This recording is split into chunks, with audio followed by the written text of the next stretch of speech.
Olá, amigas e amigos do Mosaico, muito boa noite. Sejam todos bem-vindos ao programa há mais tempo no ar na televisão brasileira. Confira hoje uma entrevista com o escritor que também é o chefe da cadeira de cirurgia geral da Santa Casa de Belo Horizonte. Eis Sheilot pelas ruas da cidade, Pinata Música e muito mais. No oferecimento Einstein, Hospital Israelita, vamos direto aos comentários da semana com ele, Rony Gotthilf. Ronão, é com você.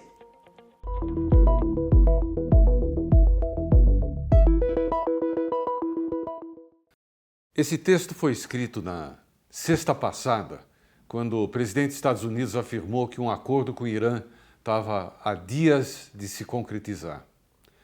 Eu não tenho bola de cristal, não sei dizer se é isso mesmo. Faz tempo que notícias sobre o Oriente Médio são fornecidas pelos grupos terroristas da região e reproduzidas pelo mundo como se fossem verdade. Por isso, por exemplo, a gente não sabe exatamente quanto o Irã está apanhando ou quanto do grupo terrorista Hezbollah ainda está de pé. Para trazer um pouquinho de clareza, eu gostaria de compartilhar com vocês o que o embaixador de Israel nos Estados Unidos, o historiador de filosofia e rabino Yechiel Leiter, falou há alguns dias. If you're trying to make sense of the weekend news, let me add some perspective. Iran fired ballistic missiles into Israel. Ballistic missiles that can kill hundreds, that can take out neighborhoods. We retaliated hard, like any self-respecting country would do. We don't allow ballistic missiles to be fired into our country. Why did this begin? Well, Iran claims to have control of Lebanon. They do control Hezbollah. And we're in the process of helping Lebanon rid itself of this Hezbollah domination, which threatens our security because they fire repeatedly into our northern communities, killer drones, rockets, missiles. And while we pursue our efforts to rid Lebanon of Hezbollah, to protect our security, we've entered into a ceasefire with the Lebanese government, which had promised that the Speaker of the House, Nabih Berri, who has connections with Hezbollah, would actually bring Hezbollah to that ceasefire. Well, he didn't. He failed. And for 3 days, they were firing killer drones into northern Israel. And we made it very clear that if they fire into northern Israel, they will not be immune from our attacks in the Dahya neighborhood, their command centers in Beirut. Iran, while trying to maintain its influence over the entire region, dominating Lebanon and keeping Hezbollah as its main proxy on Israel's border, fired those missiles into Israel in order to say, if you hit Beirut, if you hit Hezbollah, we will hit you. Well, Iran, you have nothing to do with Lebanon. The Lebanese don't want you there. We will not have you there. And we are going to proceed together with the Lebanese government to defeat Hezbollah and ultimately get into a cycle of peace and security for both countries. And a quick note for those trying to drive a wedge between the Prime Minister of Israel and the President of the United States, between Israel and the United States. I know you're watching, so let me say this. You won't succeed.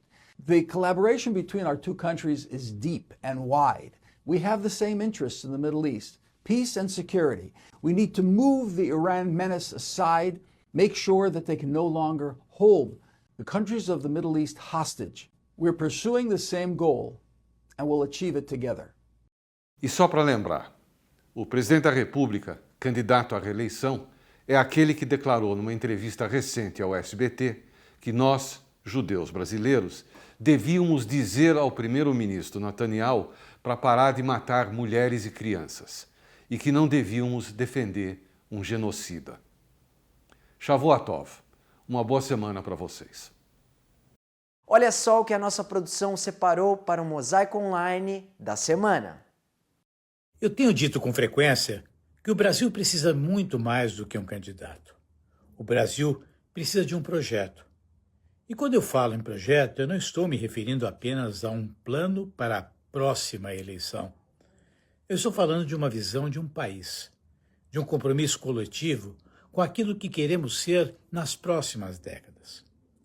Muitas vezes nós discutimos nomes antes de discutir ideias. Discutimos pessoas antes de discutir propósitos. E acabamos presos a uma lógica de polarização que divide a sociedade e empobrece o debate público. O Brasil precisa de um ambiente de convergência, um ambiente em que possamos discordar sem nos transformar em adversários permanentes ou inimigos. Um ambiente em que a competência, a integridade, a capacidade de realização e o compromisso com o interesse público tenham mais peso do que a retórica e os extremos. Precisamos voltar a escolher os melhores e não apenas os menos piores. Isso exige participação. Exige que a sociedade deixe de ser apenas espectadora e assuma um papel ativo na formação de novas lideranças. Nenhum país se transforma apenas pelo voto. Os países se transformam quando criam as condições para que surjam pessoas preparadas para liderar, inspirar e construir. Alguns podem dizer que essa é uma visão de futuro, e mas no fundo ela também é uma necessidade do presente, porque as lideranças de amanhã estão sendo formadas hoje. As instituições que teremos amanhã estão sendo fortalecidas ou enfraquecidas agora. E as escolhas que definirão o Brasil nas próximas décadas começam a ser feitas neste momento. O futuro não é um lugar para onde vamos. O futuro é algo que estamos construindo todos os dias. Por isso, mais do que procurar um salvador da pátria, nós precisamos construir uma nação capaz de formar líderes à altura de seus desafios.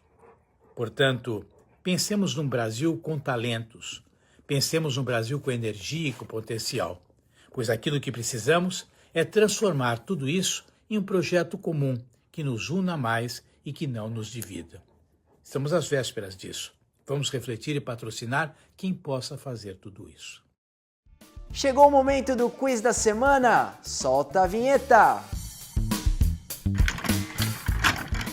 Qual é o invento tradicionalmente atribuído a Maria, a judia, uma das primeiras alquimistas da história?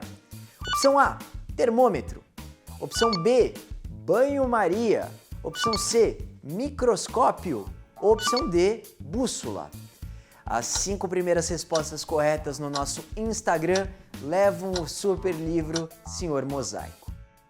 O intervalo por aqui é muito rápido, você não saia daí! Boas novas! Pela primeira vez na sua história, o Mosaico vai ser visto em todo o Brasil. Em São Paulo, nas terças e quartas, às 21 horas, pelos canais 8 da Vivo e 9 da NET. No resto do Brasil, vamos ao ar aos sábados, às 21 horas, pela Sky e Oi no canal 28, pela Claro via Embratel no canal 3, pela Vivo Fibra, canal 239 e pela nossa TV brasileira, canal 20. Outra novidade é o WhatsApp Judaico. Ele consolida o que de mais importante ocorre no noticiário mundial de interesse da nossa comunidade. Entre gratuitamente através do link na bio do nosso Instagram. Com a Tribuna Judaica, você se mantém sempre informado sobre todos os acontecimentos da nossa comunidade no Brasil e no mundo. Assine a Tribuna Judaica e não perca nada do que acontece. Ligue 0800 55 10 18.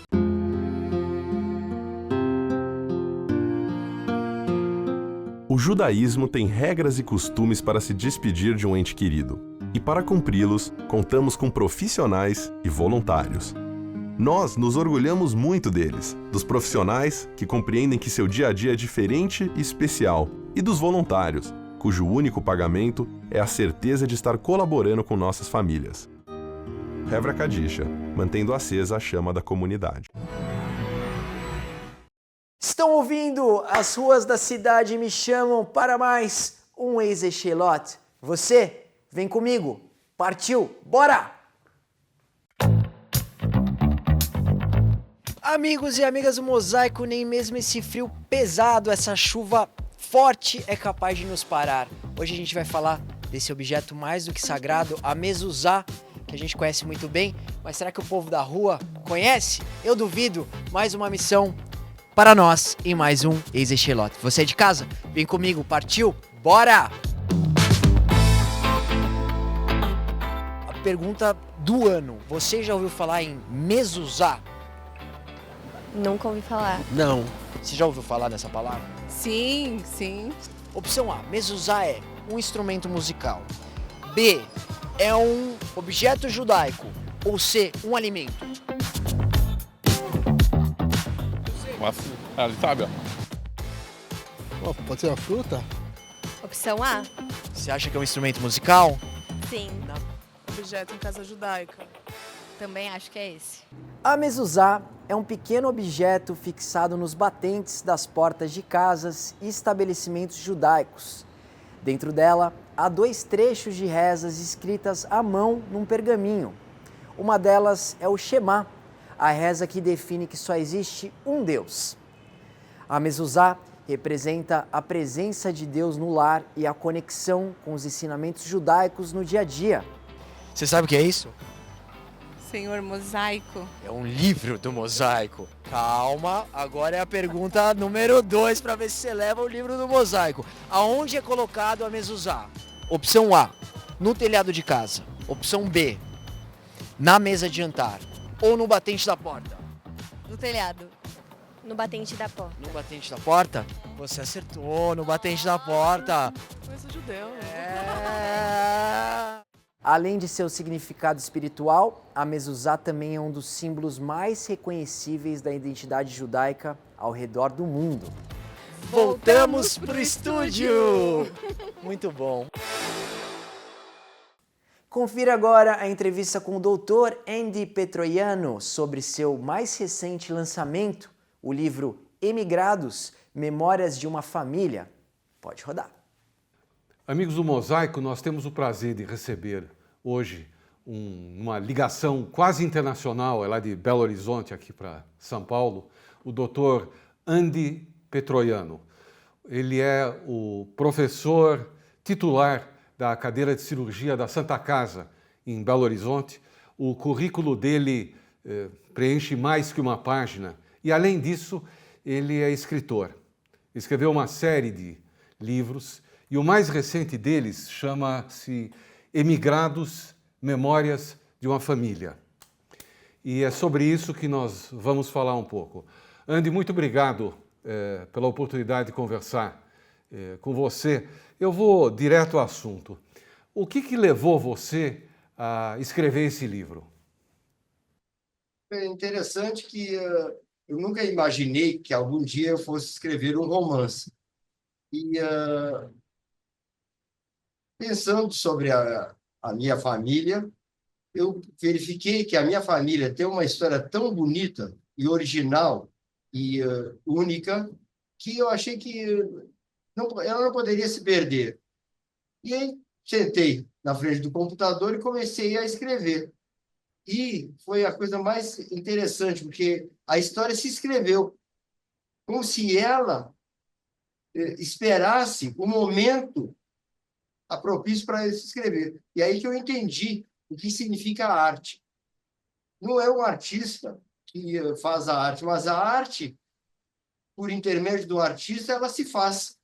É impressionante isso, porque toda a minha vida eu tive uma vida voltada para a ciência, para a racionalidade, e pela primeira vez eu entrei dentro de um tipo de arte, que é a arte da literatura, e aí que eu entendi o que significa arte. Ela não é racional, ela é algo extraordinário, e surgiu essa história, que é uma história muito interessante, tem muitas passagens únicas. Eu vou fazer uma pergunta com 2 partes. A primeira, aonde começa essa história e onde você foi buscar as informações para escrevê-la? Bom, começa na Ucrânia, no início do século XIX, 1820, mais ou menos, e que houve uma perseguição muito grande pelos russos. Os ucranianos estavam, desde Catarina Grande, sob domínio russo, e os judeus eram muito perseguidos na Ucrânia, e a história começa com a necessidade de eles emigrarem, por isso que é emigrados. Os meus ancestrais todos, até a mim, vindo, todos foram obrigados a emigrar. Eles não eram imigrantes, não decidiram emigrar, tinham de emigrar para sobreviver. Então, aí a criança dessa família emigrou para a Romênia, depois essa criança cresceu, ela participou da independência da Romênia por acaso, e ela teve um filho que foi o primeiro e único fabricante de relógios da Romênia. Esse filho teve muitos filhos também, e esses filhos, cada um teve uma história muito interessante. Um acabou sendo sequestrado pelo rei do Egito para ser dentista lá, e ele foi dentista do faraó, do rei do Egito, e depois de toda a família dele. O outro foi para a Austrália, e lá se tornou um banqueiro de grande sucesso na Austrália. Outros foram para a França, outros foram para a Itália, para a Áustria, para Israel, participaram, os estrangeiros, da Guerra da Independência de Israel. Então, são histórias fascinantes que aconteceram durante esses 200 anos, e a gente vem conhecendo por intermédio dos descendentes dessas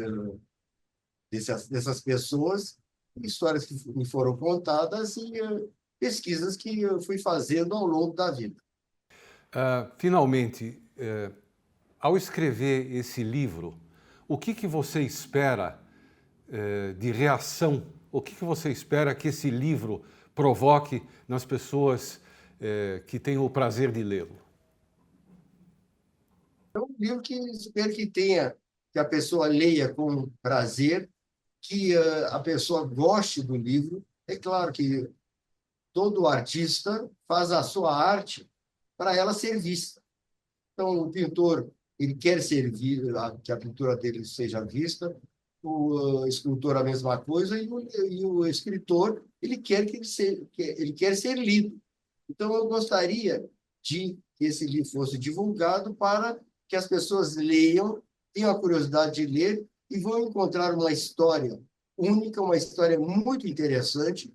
E, além de ter a história da família, o mais importante, a história dos 200 anos em diversos países. A história da França, a história de Israel, a história do Egito, a história da Austrália. Fatos muito interessantes, muito típicos de cada um desses lugares que os meus ancestrais foram, e que vale a pena. E são conhecimentos que, às vezes, as pessoas não têm sobre o próprio judaísmo e sobre as imigrações. Muito bem. Eu agradeço a você. Deixa eu lembrar de novo, o nome do livro é Imigrados, Memórias de uma Família. Quem escreveu é o Dr. Andy Petroiano, e eu recomendo a vocês porque, aparentemente, por esse pequeno aperitivo que ele nos deu, tem histórias em todos os lugares do mundo, e provavelmente elas vão fazer uma leitura agradável e interessante. Andy, mais uma vez, muito obrigado por nos abrir um espaço na sua agenda que parece ser muito, muito ocupada, e sucesso nessa empreitada. Sou eu que agradeço e muito a honra que me concedeu. É um grande privilégio estar junto com vocês neste momento, e muito, muito, muito obrigado, sou muito grato. O Mosaico volta já já. No Safra, nós aprendemos de geração em geração que um banco se constrói como um barco, sólido, para enfrentar com segurança qualquer tempestade. Essa é a nossa essência. Assim é o nosso barco. Estamos há mais de 180 anos navegando por todos os tipos de mares e tormentas do mercado financeiro. Se você quer um banco para cuidar do seu patrimônio, procure o Barco e o Banco dos Especialistas. Quem sabe, Safra. Controlando a minha maluquez, misturada com minha lucidez, vou ficar com certeza, maluco, beleza, eu vou ficar com certeza, maluco, beleza. Suzano, uma startup de 100 anos. Anuncie na revista mais lida da comunidade. Revista A Hebraica. Ligue 3815-9159.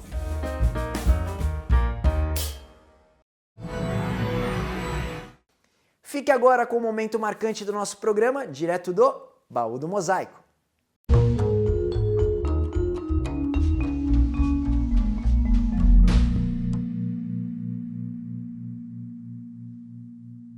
Hoje, no Dicas de Saúde do Einstein, nós vamos falar sobre atividade física e da importância da atividade física na prevenção de doença cardiovascular, ou seja, na prevenção de infarto e do derrame cerebral, que são as duas doenças mais temidas e que nós podemos fazer a maior prevenção.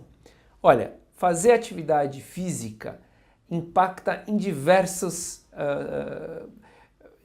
aspectos da saúde. Não é só a corrente sanguínea que melhora a circulação, é o peso que diminui, é o humor que melhora, é o colesterol que diminui, o triglicérides que diminui, o risco de diabetes pela gordura abdominal que também melhora, ou seja, há um impacto em diversos lugares do organismo no sentido de redução do acúmulo de gordura nas artérias. E é esse acúmulo de gordura que causa infarto e derrame. Então a atividade física é primordial na prevenção cardiovascular. E a mensagem central que eu queria dizer aqui, que inclusive está sendo muito estimulada pelo Einstein no programa de superação Einstein, é que a atividade física pode ser feita no seu dia a dia. Não é obrigatório que uma pessoa se inscreva na academia, tenha 2 horas por dia, coloque uma roupa especial. Isso é muito bom, mas não é obrigatório. Estudos recentes mostram que a partir de 15 minutos de atividade física já há benefício comprovado na redução de risco cardiovascular e na redução de morte cardiovascular. Portanto, se você pode fazer atividade física nas pequenas coisas, andar de escada, caminhar até os lugares perto da sua casa, em vez de pegar um ônibus no ponto próximo, andar um pouco mais, em vez de pegar um táxi aqui, pegar um táxi um pouco mais longe, andar algumas quadras, 10, 15, 20 minutos já é o suficiente para causar perda de peso, melhora do risco, melhora da gordura nas artérias, colesterol, triglicérides e prevenção de diabetes. Faça isso, comece já. Claro que uma avaliação médica para um programa específico também é muito bem-vindo e é muito importante. Mas se você puder começar hoje a caminhar 10 minutos perto da sua casa, no seu dia a dia, o benefício já vai começar hoje. Rufem os tambores, é hora de descobrir a resposta do quiz da semana. A alternativa correta é opção B. Maria, a judia, foi uma alquimista que viveu na antiguidade e é considerada uma das primeiras mulheres cientistas da história. Ela ficou conhecida por desenvolver técnicas e equipamentos utilizados em processos químicos. Entre eles, é claro, o famoso banho-maria, método que permite aquecer substâncias de forma gradual e controlada. Até hoje, essa técnica é amplamente utilizada em laboratórios, na indústria e na culinária. E aí, acertou? A nossa produção vai entrar em contato com os 5 primeiros que nos enviaram a resposta correta via inbox. Lá no tempo de Aristóteles, uns 300 anos antes de Cristo, viveu no Egito uma alquimista grega conhecida como Maria a Judia. Ela inventou um jeito de controlar a temperatura dos experimentos através da água e não do fogo. Nome da invenção que todos nós conhecemos, o banho-maria. Chegou o momento do Pinata Música da Semana.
As velas de Shabat na próxima sexta-feira devem ser acesas às 17h09 ou quando você chegar em casa.